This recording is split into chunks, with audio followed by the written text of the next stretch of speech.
Hello everyone, how are you all doing? My name is Sara Kiyo Popowa of She's So Delicious, and today I'm going to share a few tips on how to eat, cook and source our foods more sustainably in partnership with Wren Kitchens. Just before we start, I just want to say that every action counts. A few simple rules.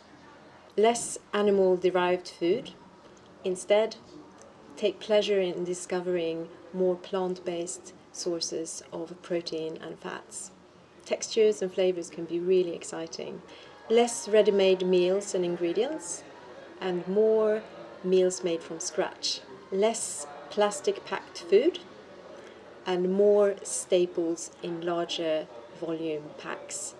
Less supermarket shopping, more small-scale and local shopping. That's farmers market, local greengrocers, vegetable subscription boxes, all that kind of stuff. Here are a few tips to make your cooking, shopping and sourcing of food more sustainable. If you can, shop once a week, not throughout the week. Subscribe to a vegetable box and make a pact with yourself that you are going to use up every single vegetable in that box. That you're going to learn how to cook with the vegetables that you're not so familiar with, and that you're going to find new exciting ways of using up that same old seasonal vegetable every week. If you get bored with your vegetable box, just change it. There are so many vegetable boxes available right now, and a lot of them come with the option to have grocery as well. Gradually work out which whole food staples that you use the most, and then buy these in big quantities. There's a lot of really great online retailers out there. If you think you don't have enough space in your kitchen, take a moment to just clear out all the things that you don't need, all the ingredients that you don't need, and maybe try using up those ingredients that you thought you were never going to use. And if you think you don't have time to do this, just try pausing your social media use for a couple of nights a week and see what happens.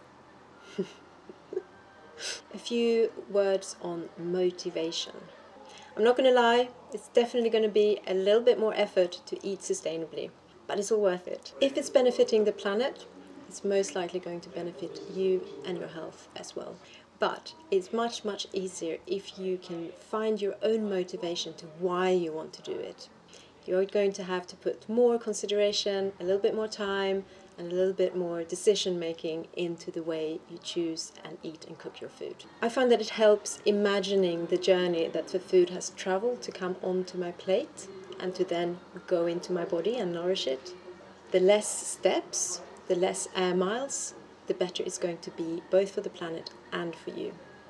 And don't panic.